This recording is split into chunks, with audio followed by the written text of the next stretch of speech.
Senior citizen के protection के लिए बनाया गया है सीनियर सिटीजन एक्ट 2007, जो कि सीनियर सिटीजन को प्रोटेक्ट करता है और साथ में सीनियर सिटीजन की प्रॉपर्टी को भी ये एक्ट जो है वो प्रोटेक्ट करता है।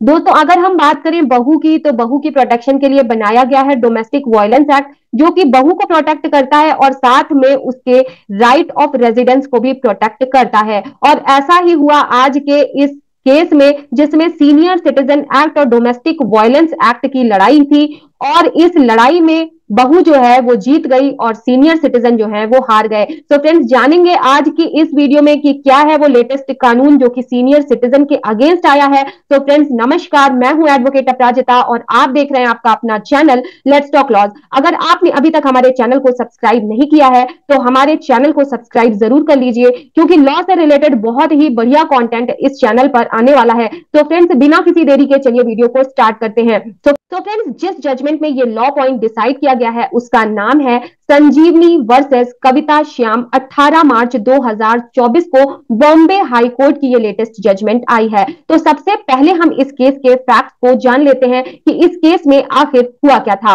तो दोस्तों, इस केस में जो संजीवनी है वो एक बहू है और उनकी शादी 1997 में सीनियर सिटीजन के बेटे के साथ में हुई थी।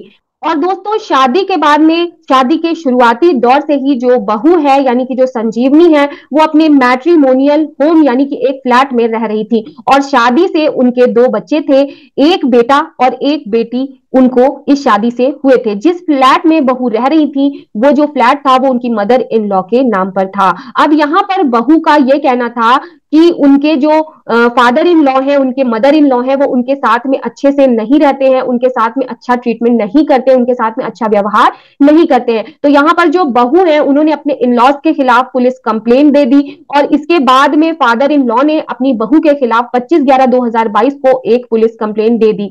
और इसके साथ साथ जो फादर इन लॉ थे और जो मदर इन लॉ थे उन्होंने एक मेंटेनेंस एंड एविक्शन की पिटीशन डाल दी अपने बेटे और अपनी बहू के खिलाफ। और उन्होंने ये कहा कि हमारा बेटा जो है और हमारी बहू जो है वो हमें ठीक से नहीं रखते हैं, हमें वो परेशान करते हैं, तो इनको हमारे घर से बाहर निकाला जाए, इस फ्लैट से बाहर निकाला जाए और हमारे बेटे से हमें मेंटेनेंस भी दिलवाया जाए। तो यहाँ पर जो मेंटेनेंस ट्रिब्यूनल थी उसने बेटे को ये ऑर्डर दिया कि आपको 10,000 रुपए पर मंथ अपने माता पिता को मेंटेनेंस देना है। और इसके साथ में ही जो ट्रिब्यूनल है उसने बेटे और बहू के खिलाफ ऑर्डर भी पास कर दिए कि आपको इस घर से बाहर निकलना पड़ेगा। तो यहाँ पर बहू ने जो है वो एक कंप्लेंट फाइल की डोमेस्टिक वायलेंस एक्ट में अपने इन-लॉज के खिलाफ। और इसके साथ ही जो बहू है उसने जो भी ट्रिब्यूनल के ऑर्डर ट्रिब्यूनल ने पास किए थे एविक्शन के, उसके अगेंस्ट बॉम्बे हाई कोर्ट में एक अपील भी बहू ने फाइल की कि मेरी जो भी एविक्शन हुई है इस फ्लैट से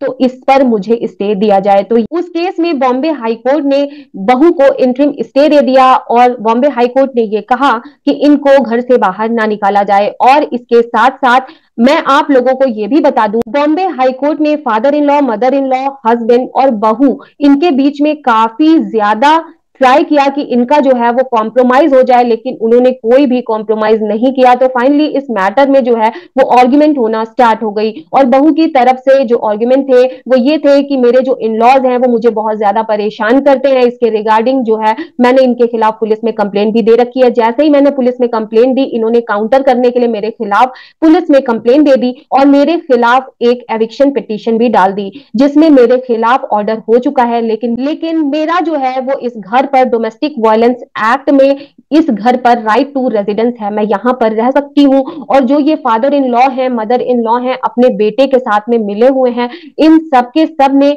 मिली भगत करी है मेरे अगेंस्ट। और यहां पर जो फादर इन लॉ और मदर इन लॉ है उनकी तरफ से ये कहना था कि मेरी बहू जो है और उसके साथ में उसका जो हस्बैंड है वो हमें बहुत ज्यादा तंग करते हैं और हमने इनको कभी भी किसी भी तरीके से हैरस नहीं किया है और इसने हमें हैरस किया है। तो इसके रिगार्डिंग हमने इसके खिलाफ पुलिस कंप्लेंट भी दी है और हमने एविक्शन पिटीशन भी डाल दी थी जिसमें एविक्शन के ऑर्डर भी जो हैं वो पास हो गए हैं और जो कि बिल्कुल ही ठीक है। और इसका इस फ्लैट में रहने का किसी भी तरीके का कोई भी अधिकार नहीं है, क्योंकि ये अगर इस फ्लैट में रहेगी तो ये हमें परेशान करेगी। और इसके साथ साथ सीनियर सिटीजन का ये भी कहना था कि हमारा बेटे के साथ में कोई भी मिली भगत नहीं है। यहाँ पर दोनों ही पार्टीज के आर्ग्यूमेंट सुनने के बाद बॉम्बे हाई कोर्ट ने ये फाइंडिंग दी कि वो यानी कि बहू जो है वो शादी के बाद से ही इस फ्लैट में रह रही है, जिसको अब ऑलमोस्ट 27 साल हो चुके हैं, और उसमें जो हैरेसमेंट के तौर पर एक कंप्लेन 12/11/2022 को पुलिस के पास में दी थी। तो उसके बाद जो है इन लॉज ने बहू के खिलाफ एक काउंटर पुलिस कंप्लेन दी है। तो इससे ये स्पष्ट नजर आता है कि जो इन लॉज है उनका ये आफ्टर थॉट है, और इसके साथ साथ बॉम्बे हाईकोर्ट ने यह भी देखा कि बहू के पास इसके अलावा कोई भी सेपरेट रेजिडेंस नहीं है रहने के लिए जहां पर वो रह सके, और इसके साथ में ही जो बहू है उसके फादर की भी जुलाई 2021 में डेथ हो चुकी है। इवन जो हस्बैंड है वो भी अब उसको जो है वो फाइनेंशियली सपोर्ट नहीं कर रहा है। तो यहां पर बॉम्बे हाईकोर्ट जो है उसने ट्रिब्यूनल के एविक्शन ऑर्डर जो ट्रिब्यूनल ने पास किया था उसको 6 मंथ के लिए स्टे कर दिया। तो ये जो एविक्शन का ऑर्डर है जिसको स्टे किया गया था, ये एक कंडीशनल ऑर्डर था जो कि डोमेस्टिक वायलेंस में कंप्लेन जो फाइल की गई है, अगर उसमें कोई भी ऑर्डर आता है तो वो जो ऑर्डर है वो माना जाएगा, और वो कोर्ट जो है वो अपना इंडिपेंडेंट ऑर्डर सुना सकती है।